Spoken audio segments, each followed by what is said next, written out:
The provinces divided into districts, लिखो प्रांतों को विभिन्न जिलों में भाजा गया था, विभिन्न जिलों में विभाजित किया गया था, बांटा गया था।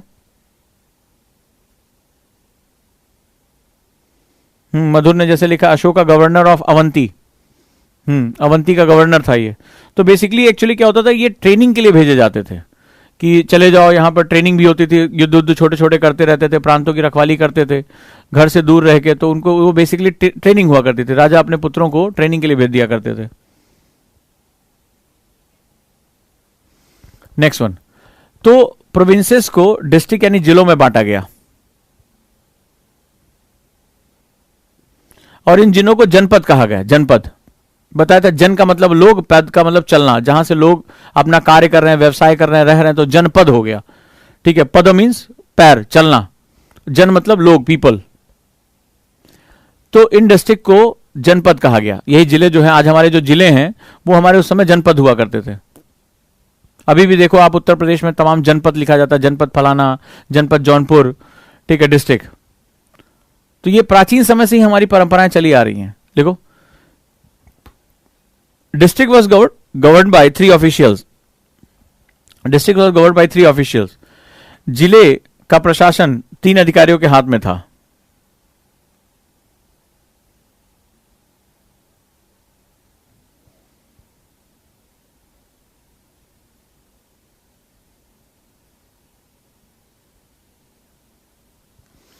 पहला है प्रादेशिका, दूसरा राजुका और तीसरा युक्त। ये 3 अधिकारी हुआ करते थे, प्रादेशिका, राजुका और युक्त।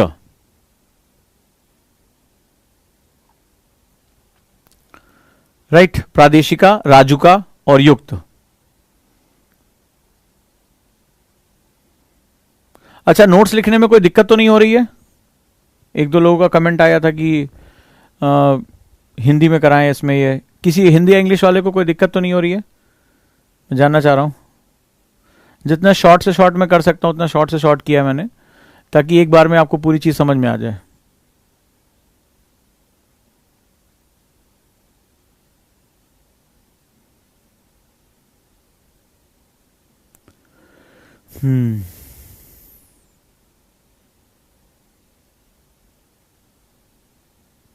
चलो, नहीं कोई हो तो बता दो। अब जरा मौका लगा है तो अशोक के बारे में थोड़ी और जानकारी ले लेते हैं। लिखो अशोक के अभिलेख, चूंकि अशोक के अभिलेख से क्वेश्चन बहुत आता है।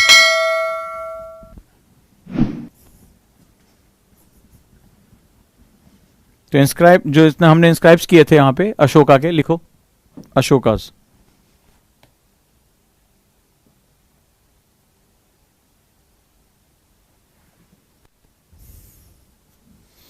अमात्य एक मंत्री हुआ करता था, ठीक है। अमात्य जो होते थे वो एक बहुत ही प्रबुद्ध वर्ग हुआ करता था जो शासन में मदद देता था, जो थिंकर, जैसे आज तुम्हारा नीति आयोग है उस तरह अमात्यों का एक वर्ग हुआ करता था, ठीक है, जो थिंक करता था पॉलिसी कैसे बननी है, राजा को टैक्स कैसे लगाना है, क्या जो है वो प्रशासन चलाना है, गुप्तचरों को कौन देखेगा, तो इसके लिए अमात्य रखे गए थे।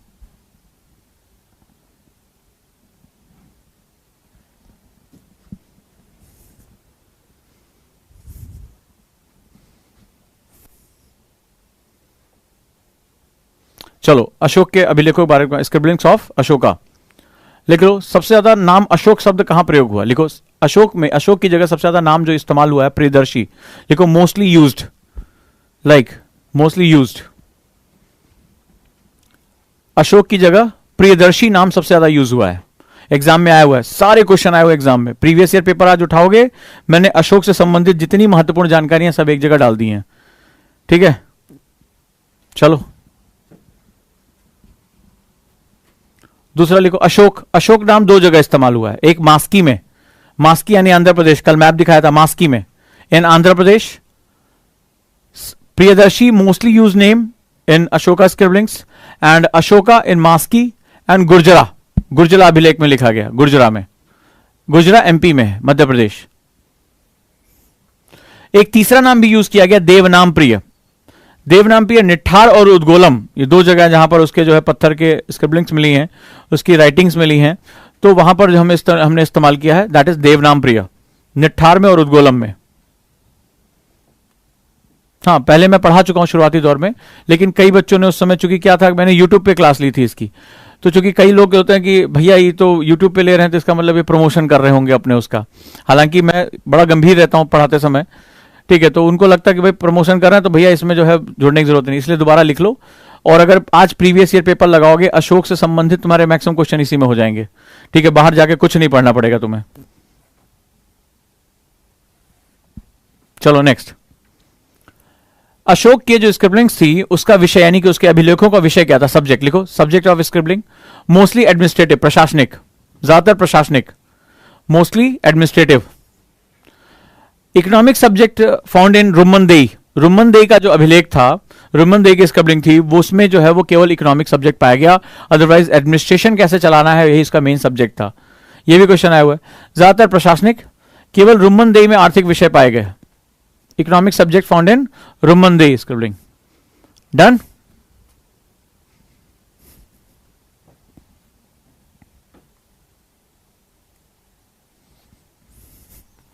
बना लिया तो अच्छी बात है, रिवाइज कर लो। अच्छा, लिपि कौन सी थी, किस लैंग्वेज में बनाया गया? तो सबसे ज्यादा ब्राह्मी इस्तेमाल की गई है, लिखो ब्राह्मी, सबसे ज्यादा ब्राह्मी इस्तेमाल की गई है। और दूसरी लिपि है, राइटिंग का लैंग्वेज क्या था? खरोष्टी, खरोष्टी, खरोष्टी। खरोष्ट की खास बात क्या होती है, एग्जाम में पूछा गया है, ये दाएं से बाएं लिखी जाती है। मतलब जैसे आज उर्दू लिखते हैं ना, उर्दू ऐसे लिखते हैं ना, दाएं से बाएं। तो देखो लैंग्वेजेस भी, लैंग्वेजेस का परिवार आपस में कहीं ना कहीं जुड़ा हुआ है, ठीक है। इसीलिए मैं भारतीय संस्कृत की बात करता हूं। अशोक को सबसे ज्यादा महान माना जाता है, ठीक है, हमारे साम्राज्य में दाएं से बाएं लिखी जाती खरोष्टी लिपि।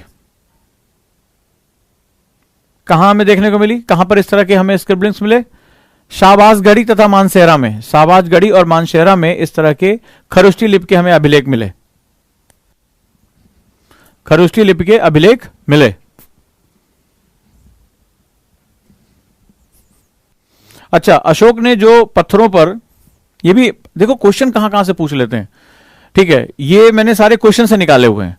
मजा आया तुम्हें, आएगा कितना कितना वो डीपली जो है नॉलेज। एक बार ये भी देखना, ये मेरी हेडिंग्स है ना, इनको एक बार पढ़ने की कोशिश करना, तो तुम्हें पता चलेगा कि मतलब हर चीज क्वेश्चन बनाया उन्होंने। अशोक हो गए, बुद्ध हो गए, जैन हो गए, गुप्त वंश हो गया, ये सब तो फेवरेट क्वेश्चन है यूपीएससी के, इनके बिना तो यूपीएससी तड़पता रहता है, जल बिन मछली। तो पूछ लिया कि बताओ सब कुछ ठीक है, बोले आपको सब कुछ बताओ पत्थर कौन सा था जहां पर वो बनाया गया? तो मोस्टली सैंडस्टोन्स, ठीक है, बलुआ पत्थर पे ये स्क्रिबलिंग यानी कि जो इन्होंने जो गढ़वाया था वो यही था। सारे क्वेश्चन आए हुए हैं प्रभु, सारे क्वेश्चन आए हैं, लेकिन तुमसे क्वेश्चन नहीं याद कराना है, तुम्हें बताना है कि किसी भी चीज पर कितना, मतलब अशोक के अभिलेखों पर कितने तरह के क्वेश्चन बनाए जा चुके हैं। नेक्स्ट लिखो।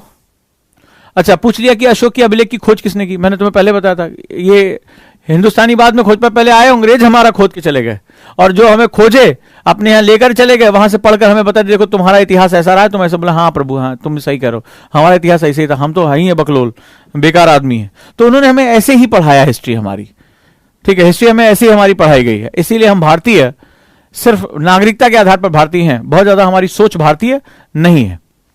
खोज हमारी किसने की इसकी, अशोक के अभिलेखों की? दिल्ली में टी फाइंडर, 1750 में उसने टी फाइंडर ने खोजा था, टी फाइंडर। और सबसे पहले रीड किसने किया था? दोनों अलग अलग क्वेश्चन पूछा था। सबसे पहले खोजा किसने था? Who searches discover this?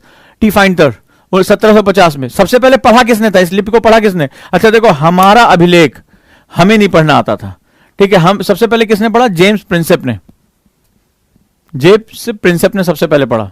First red by, decode by James Prinsep. अब इसने पढ़ के जो तुम्हें बताया, तुम हाँ हाँ हाँ भैया सही कह रहे हो, सही कह रहे हो, तुम बहुत बढ़िया कह रहे हो भैया, हम ऐसे करते चले आए, ऐसे ही हमारा इतिहास बना, पीढ़ी दर पीढ़ी हमने एक दूसरे को समझाया ऐसे ही।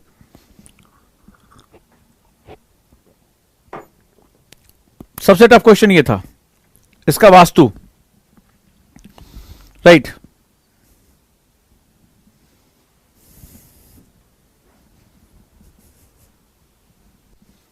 हाँ, मास्की कर्नाटका में है, अगर कहीं गलत लिखा तो सही कर लेना उसको, ठीक है, कोई बात नहीं है।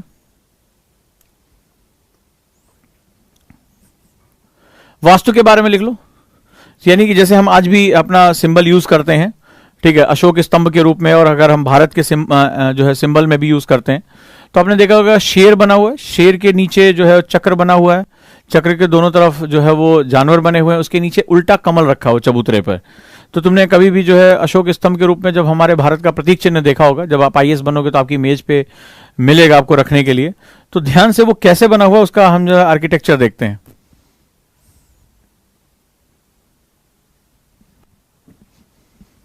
राइट, वो क्या है इसका आर्किटेक्चर?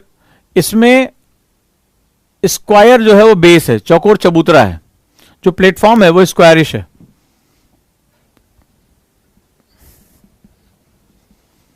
चौकोर चबूतरा, उसके ऊपर उल्टा कमल रखा है, inverted lotus on that, right, on top of platform, inverted lotus, उल्टा तुमने देखा होगा कमल उल्टे की तरफ से रखा हुआ है। दूसरा, ये गोलाकार है, बाहर से ये पेरीफेरी लेता है, गोलाकार है यानी कि जो है राउंडेड है, और एकल पत्थर से बना है, single stone, made by single stone, joints नहीं इसमें। खास बात है, ये पूछा था, ऑप्शन में दिया था, क्या ये स्थापत्य संरचना है? नहीं, ये स्थापत्य संरचना यानी कि ये आर्किटेक्चरल स्ट्रक्चर नहीं है। स्थापत्य का मतलब जैसे किले जो बनाए जाते हैं, महल बनाए जाते हैं, ये स्थापत्य संरचना होते हैं। नहीं, ये मूवेबल थे, एक जगह से दूसरी जगह लेकर जाते थे। तो ये क्या होता था, ये जो है लैंडेड आर्किटेक्चर नहीं थे, ये स्थापत्य संरचना नहीं थी, ये मूवेबल थे, एक जगह से दूसरी जगह इन पिलर्स फॉर्म में लेकर जाते थे। क्लियर है? तो इसकी डिजाइन ऐसी थी।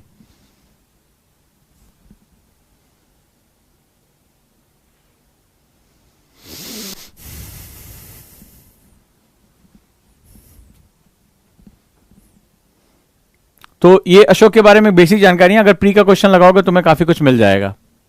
अच्छा, क्वेश्चन से याद आया, हमारी क्लास में इतने ढीठ हैं, मतलब इतने बच्चे हैं और वो क्वेश्चन अटेम्प्ट ही नहीं कर रहे हैं। बड़ा बढ़िया काम करो, बहुत बढ़िया, मतलब टॉपर है। देखो रिम्पी देवी जो है कह रही है कि अंकिता से भी बुलवा दो, बुलवा देंगे, कोई दिक्कत नहीं है, प्री व्री निकल जाने दो, उनसे बुलवा लेंगे, मन करेगा तो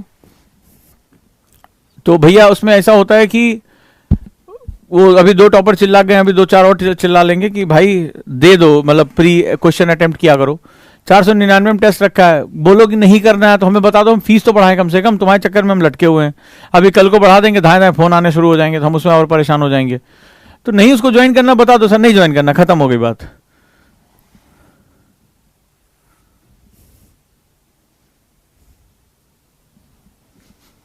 एनसीईआरटी का स्टूडेंट एनसीईआरटी का टेस्ट नहीं दे रहा है, अब क्या हम करें, हमें समझ में नहीं आ रहा है।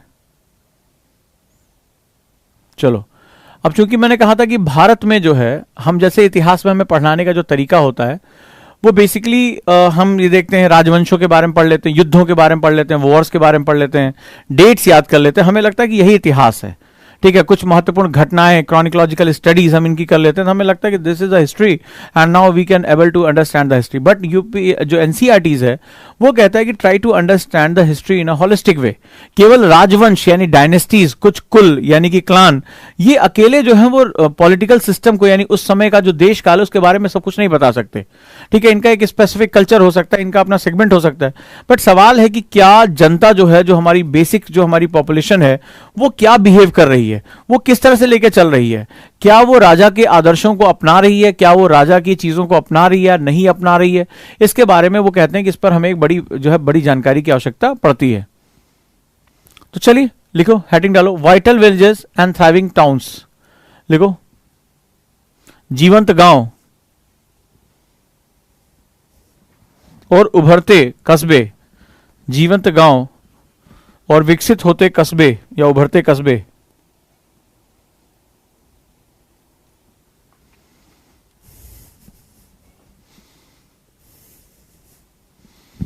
From village two towns, right, लिखो, गांव से कस्बों तक। तो गांव से कस्बे जो है, हमने इससे पहले पढ़ा कि जो उस समय का अर्बन कल्चर था वो किलों के आसपास डेवलप होना शुरू हो गया था, जहां राजा एक ऊंचे स्थान पर रहता था, ठीक है, एक राइज प्लेस पे रहता था, हाई प्लेस पे, और आसपास जो है इकोनॉमिक एक्टिविटी, जो आर्थिक गतिविधियां थी, सैन्य गतिविधियां, आर्मी एक्टिविटीज, वो बड़ी ज्यादा हुआ करती थी, बहुत ज्यादा जो है वो रिच हुआ करता था। लेकिन सवाल है कि जो इकोनॉमिक एक्टिविटी है, जो कल्चरल एक्टिविटी है, जो पॉलिटिकल एक्टिविटी है, वो क्या अंतिम हिस्से तक पहुंच पाई? क्योंकि बहुत बड़ी आबादी हमारी गांव और कस्बों में रहा करती थी। तो ऐसी कंडीशन में हमारा जो उस समय का सेटअप था वो किस रूप में था, उस समय के गांव और टाउन के बारे में स्टडी करके हमें काफी कुछ जानकारी पता चल जाएगी कि एक्चुअली में हम किस तरह के एक हॉलिस्टिक, जिसे हम लोग कहते हैं, हमारे कल्चरल सेटअप में क्या महत्वपूर्ण बातें थी। तो चलो लिखो, फ्रॉम विलेज टू टाउन, यानी गांव से कस्बों की तरफ। क्यों ये इंपॉर्टेंट हो चुके थे, लिखो। इस समय राइज ऑफ न्यू किंगडम्स, नए नए, लिखो रीजन क्या था कि गांव से कस्बों का एक विकास क्यों हुआ, यानी किलों से बाहर निकलकर, उस किंगडम से बाहर निकलकर, महाजनपद से बाहर निकलकर दूर दराज के गांव तक जो है वो विकास यात्रा कैसे तय हुई, उस समय की डिमांड क्या आई थी। उस समय की डिमांड को समझना बड़ा जरूरी है। हाँ बोलो।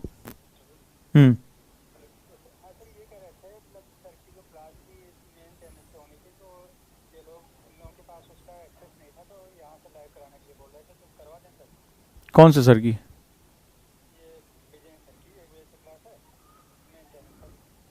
हाँ करा दो।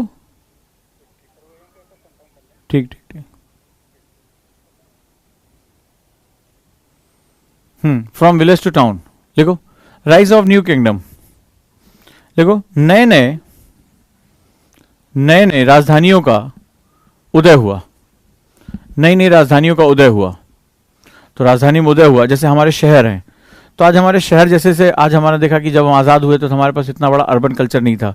आज हमारी लगभग 40% से ज़्यादा आबादी अर्बन होने की तरफ बढ़ गई है। तो हमारे शहरों में क्या हो रहा है, फूड डिमांड आ रही है, तो खाने पीने के जो है वो सामान की हमें डिमांड बढ़ती है। तो ये कहाँ पर होता है, ये हमारा बेसिकली गाँव, हम उसको सप्लाई करते हैं। ये सिस्टम आज भी चल रहा है और पूरी दुनिया में ये सिस्टम चलता है। लिखो rise of food demand due to this, तो इसका मतलब हुआ ड्यू टू दिस। इसके बाद क्या हुआ, लिखो अतः खाद्य पदार्थों की मांग बढ़ गई। कि किंगडम का मतलब ये होता था पर कैपिटा इनकम बढ़ गई। आप शहर क्यों जाते हैं, ताकि आपको नौकरी मिले, आपका इनकम ज्यादा बढ़ जाए, तभी तो आप शहर जाते हैं। राइज ऑफ फूड डिमांड, देखो खाद्य जरूरतों में उछाल आया। Next one, discovery of iron. इसी समय मैंने बताया था आयरन प्लॉ की खोज हुई, डिस्कवरी ऑफ आयरन, लोहे की खोज हुई।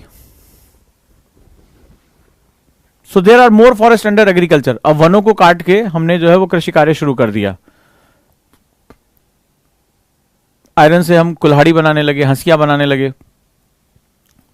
देखो ज्यादा से ज्यादा वन अब कृषि भूमि में परिवर्तित होने लगे। ज्यादा से ज्यादा वन अब कृषि भूमि में परिवर्तित होने लगे, यानी अब मनुष्य एक स्पेसीज नहीं रह गया था, अब वो डोमिनेंट हो गया था एग्रीकल्चर नेचर के ऊपर। नेक्स्ट लिखो सरप्लस प्रोडक्शन, आवश्यकता से अधिक उत्पादन करने लगे। मतलब जितनी हमारी आवश्यकता थी अब हम उसके सरप्लस चले गए, अब हम डिफिसिट नहीं रह गए, हमारा नेचर बदल गया। अब हमने उसको संग्रहण करना शुरू कर दिया, हमने वनों को काट के अपने खेतों का आकार बढ़ा लिया, हमने पशुओं को जो है वो खेतों में लगा दिया, एनिमल हस्बेंड्री हम करने लगे। तो धीरे धीरे हमारी ताकत बढ़ती चली गई। नतीजा क्या हुआ, हमें सरप्लस प्रोडक्शन मिलने लगा। जैसे आज सरकार कहती है कि भाई हमारी जरूरत से ज्यादा हमने गेहूं उत्पादन किया। आपने देखा रिकॉर्ड, ऐसे कुछ ऐसे आता है हेडिंग कि गेहूं का रिकॉर्ड उत्पादन, ठीक है। तो इस तरह के हमारे, या चावल का रिकॉर्ड उत्पादन, इस तरह आपने हेडिंग देखा होगा। तो ये उस समय से भी कहानी चली आ रही है। सरप्लस प्रोडक्शन, आवश्यकता से अधिक उत्पादन। Next one, due to this growth of crafts. तो अब क्या हुआ, जैसे मान लो कपास उगाने लगे आप, जूट उगाने लगे, रेशे उगाने लगे। तो प्रोडक्शन इज नॉट अबाउट कि गेहूं चावल, आप प्रोडक्शन बढ़ाने लगे, रेशम के जो कीड़े पालने लगे। तो आपका उत्पादन जब बढ़ा तो इनको यूटिलाइज करने के लिए क्राफ्ट, जब भाई पेट की आग बुझती है। आज भारत में क्यों नहीं ये चीज हो पा रही है, क्योंकि भारत में ये कि एक तो पॉपुलेशन बहुत ज्यादा है, दूसरा क्या हो रहा है कि आज सबका पेट भरना ही सबसे बड़ी समस्या है। भारत की 42% आबादी कुपोषित है। भारत में अभी भी ऐसे जो है लगभग माना जा रहा है कि लगभग मान लीजिए कि बुरी से बुरी हालत में 18 से 19 करोड़ ऐसे लोग हैं जो दोनों वक्त का खाना नहीं पाते हैं।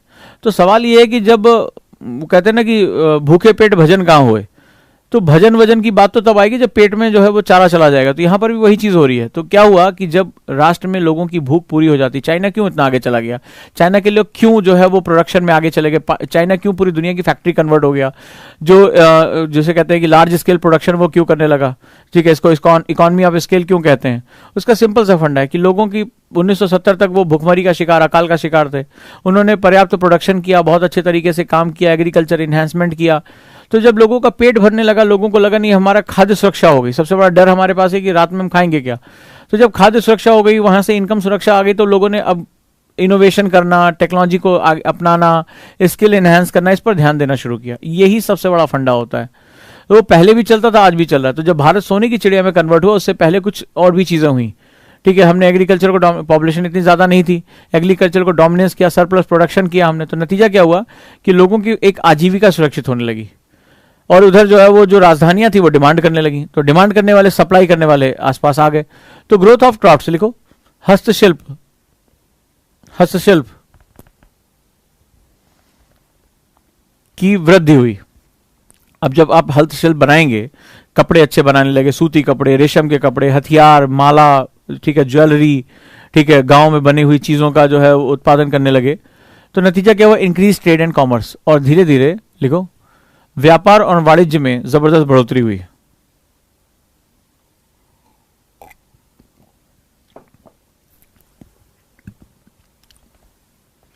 जबरदस्त बढ़ोतरी हुई। तो कभी तुम गांव गए हो तो तुमने देखा होगा गांव के आसपास एक हाट लगती है। अभी भी तुमने देखा होगा पशु मेला लगता है, हाट लगती है, साप्ताहिक बाजार लगता है, वीकली मार्केट लगती है, शायद आपने देखा हो।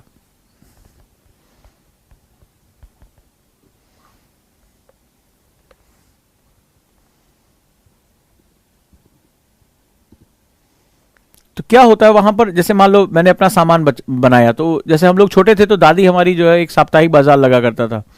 तो गांव से 6-7 किलोमीटर दूर था। तो वहां पे क्या होता था कि शहर से बनी हुई वस्तुएं भी मिल जाती थी, हमें सब्जियां मिल जाती थी, आइसक्रीम मिलती थी, सबसे बड़ी बात है। तो मैं तो दादी के साथ इसीलिए जो है वो उनकी उंगली पकड़ के चल दिया करता था। 6-7 किलोमीटर चलने का भी लालच था कि हाँ चलो कम से कम वहां जाएंगे तो आइसक्रीम मिलेगी वहां पे। तो वो आइसक्रीम दिला के लेकर आती थी, या और भी जो खिलौने विलौने जो फूंक मारो तो आवाज करता था, उस समय यही सब लग्जरी हुआ करता था, और क्या था। तो वो खिलौने विलौने मिल जाते थे, साइकिल छोटी छोटी प्लास्टिक की मिल जाती थी, उस समय थोड़ी थोड़ी आनी शुरू हो गई थी, या तमाम जो है खिलौने मिल जाते थे। तो हमें लगता था कि ये चीजें जो है वो टाउन्स में या अर्बन, ये गांव में नहीं मिला करता था। जब हम गर्मियों की छुट्टियों में जाते थे तो हमें ग्रामीण मेलों में हमें ये चीज देखने को मिल जाती थी। आपने भी शायद देखा होगा। तो ये कल्चर हमारा आज का नहीं है, ये हम बहुत पहले से लेकर चल रहे हैं।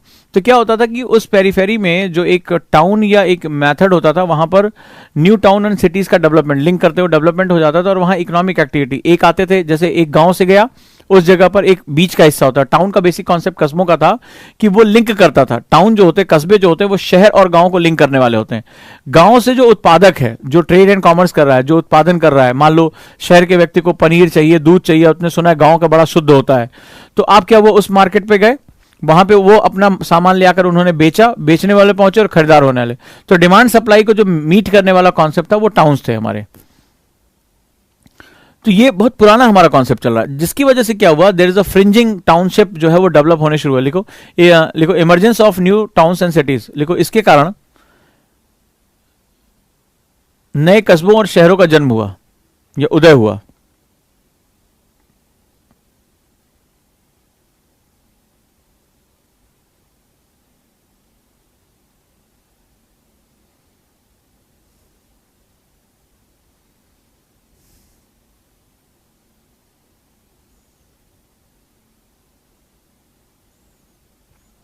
Next one, it was known as as of second urbanisation. इसे द्वितीय शहरीकरण का युग कहा जाता है। जब हमारे साम्राज्य बनने शुरू हुए तो द्वितीय शहरीकरण, पहला शहरीकरण तो हड़प्पा था, तो हम भारत में सबसे समृद्ध अर्बनाइजेशन कल्चर के लोग थे। दूसरा अर्बनाइजेशन शुरू हुआ जब धीरे धीरे ये रजवाड़े, धीरे धीरे शक्ति केंद्र जो है, इकोनॉमिक एक्टिविटी डेवलप हुए।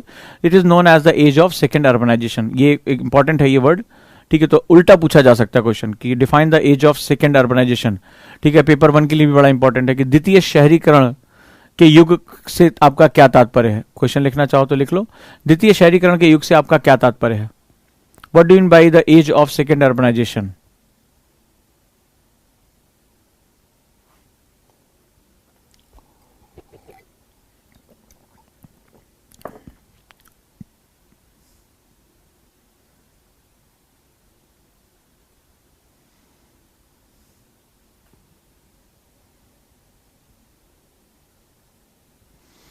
नेक्स्ट लिखो फंक्शन ऑफ टाउन्स। इन कस्बों की क्रियाविधि क्या थी। लिखो कस्बों के कार्य।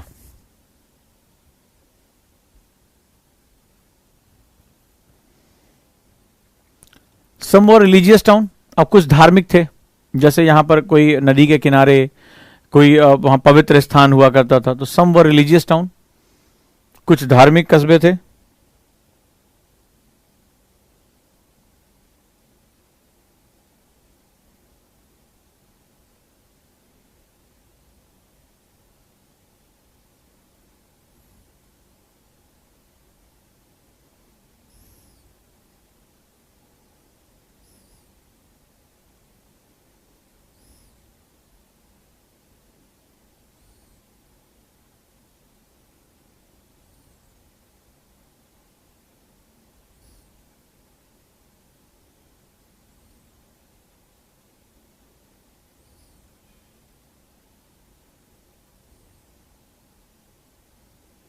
नेक्स्ट वन, सम वर एडमिनिस्ट्रेटिव, कुछ प्रशासनिक कस्बे थे जहां से प्रशासन चलाया जाता था,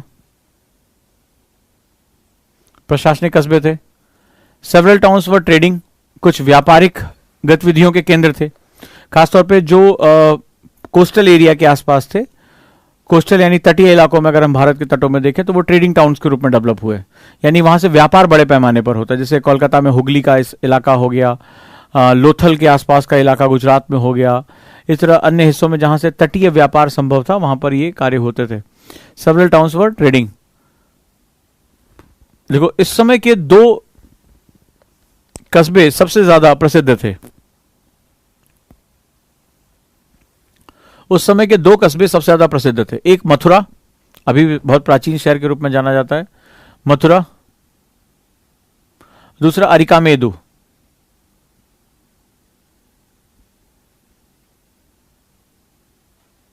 अरिकामेदु। तो मथुरा के बारे में अभी आप जानते हैं कि एक धार्मिक शहर है, एक रिलीजियस टाउन है, और कृष्ण की नगरी के रूप में भी जाना जाता है। तमाम इसको लेकर आपको बहुत सी चर्चाएं, बहुत सी चीजें पता होंगी। ठीक है, अभी भी ये सैक्रेड प्लेस के रूप में हमारे यहाँ हिंदुस्तान में जाना जाता है। तो ये basically second capital of Kushan, देखो कुषाण की यह दूसरी राजधानी थी। बाकी इंफॉर्मेशन जब कुषाण पढ़ेंगे तब हम समझेंगे। कुषाण की दूसरी राजधानी थी। It was centre of temples and monasteries, यह मंदिरों और मठों का केंद्र था।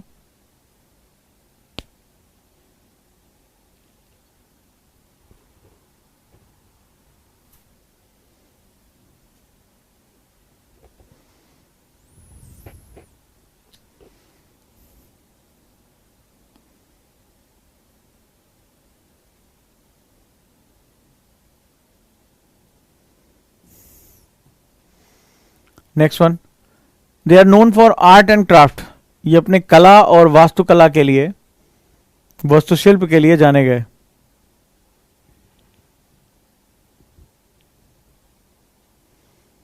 यहां पर जो बुद्ध की मूर्ति बनाने की जो कला थी वो मथुरा स्कूल ऑफ स्कल्पचर कही गई। ठीक है, कुषाणों के समय यह विकसित हुई थी। आगे चलकर मैं बुद्ध की मूर्ति कला जब पढ़ाऊंगा तो उसके बारे में बताऊंगा। बुद्ध की 4 तरह की मूर्ति कलाओं का विस्तार हमें देखने को मिलता है। उसमें एक शैली थी Mathura, Bharhut.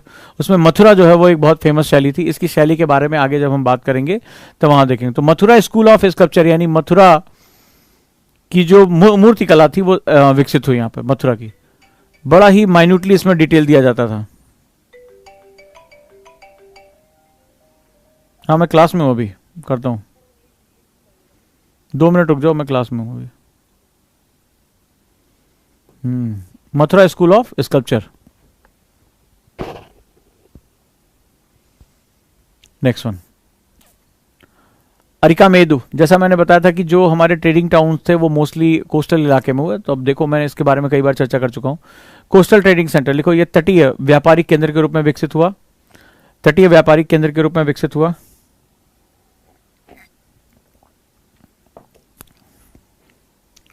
Potteries were found, यहां पर मृदभांड पाए गए, बड़े खूबसूरत मृदभांड पाए गए, यानी मिट्टी के बर्तन।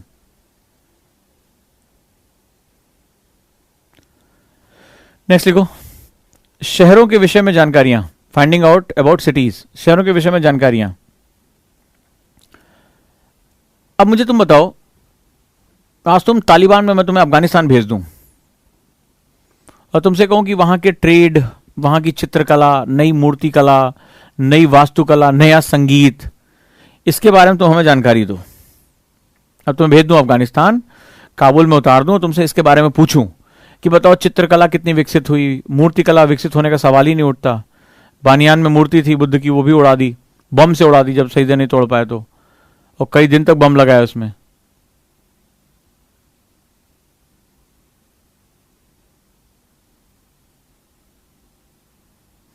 तुमसे मैं वहां के संगीत के बारे में पूछूं, गोली मार दिया उसको, संगीतकार को, एक असर कलम कर दिया।